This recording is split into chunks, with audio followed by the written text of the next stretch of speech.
Hello everyone, in this video I will show you how to get crypto address in Binance. Basically it's pretty easy, just follow the steps I do to not any mistakes. So all we need is open Binance, next click deposit, then crypto deposit and enter the name of the desired coin, for example USDT.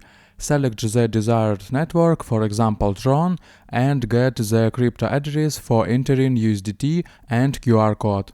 If you have the opportunity, scan the QR code and top up your wallet. If not, then we copy your crypto address and inform the sender or use it ourselves. This can be done with any coin, and if for example a Binance user transfers cryptocurrency to you, you can tell him Binance ID or Pay ID.